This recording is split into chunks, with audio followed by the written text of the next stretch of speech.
ہم لیونارڈ کی کارکردگی اپنی آنکھوں سے دیکھیں گے، لیکن خیال رہے کہ اس دوران کسی کے منہ سے ذرا بھی آواز نہ نکلے۔ میں نے پیٹر کو پہلے ہی ہدایت کر دی تھی کہ انہیں ایسے کمرے میں لے جائے جہاں ہم انہیں دیکھ بھی سکیں اور ان کی گفتگو بھی سن سکیں۔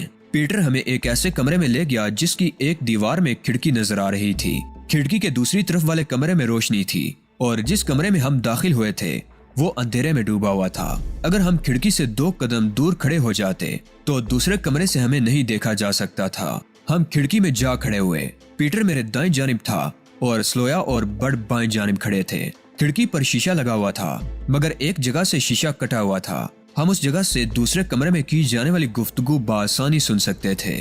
ڈینیل بڑے دکھ بھرے لہجے میں کہہ رہا تھا، میں تو صرف ایک اکاؤنٹنٹ ہوں بھائی صاحب، ان لوگوں نے معلوم نہیں کس دھوکے میں مجھے پکڑ لیا ہے۔ میں تو ہاروت رابیل کے کاروبار کی حد تک اس سے وابستہ ہوں۔ اگر تم اتنے ہی معمولی آدمی ہو تو مجھے $1,00,000 کس طرح ادا کرو گے؟ لیونارڈ نے چونک کر کہا، اس کی فکر مت کریں جناب، میں نے جو وعدہ کیا ہے اسے ہر حال میں پورا کروں گا۔ فکر کیسے نہ کروں، صرف اس رقم کی خاطر ہی تو میں تمہاری آزادی کے لیے کوشش کر رہا ہوں۔ میری سمجھ میں نہیں آتا کہ تمہاری بات کیوں کر تسلیم کر لوں۔ $1,00,000 بہت بڑی رقم ہے، میرا ایک ذاتی اپارٹمنٹ ہے۔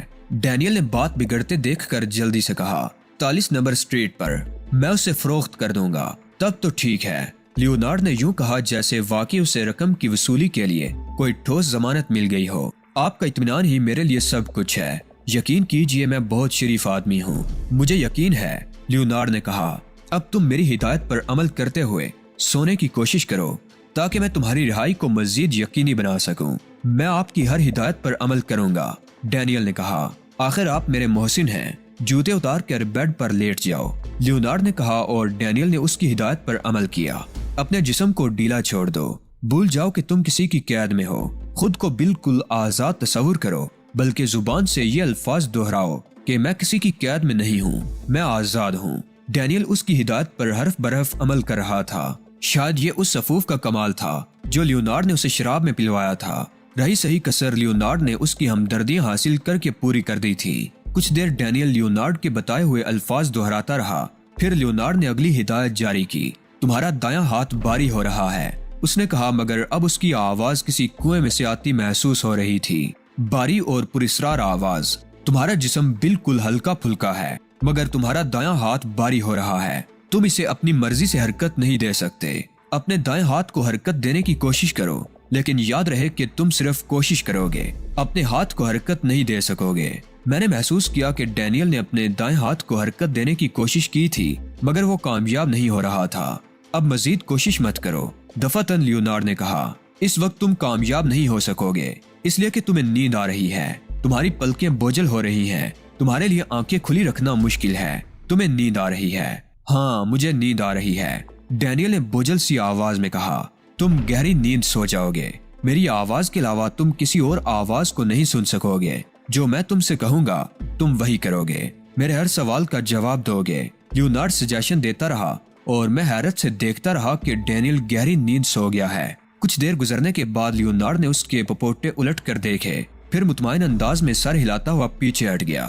میری خوشی کا کوئی ٹھکانہ نہیں تھا، ڈینیل ہپناٹائز ہو چکا تھا اور اب اسے معلومات حاصل کرنے سے مجھے کون روک سکتا تھا۔ لیونارڈ دروازے کی طرف بڑھ رہا تھا، شاید وہ کسی کو بلانا چاہتا تھا۔ میں نے شیشہ کھٹکھٹا کر اسے اپنی طرف متوجہ کیا اور وہ چونک کر کھڑکی کی طرف دیکھنے لگا۔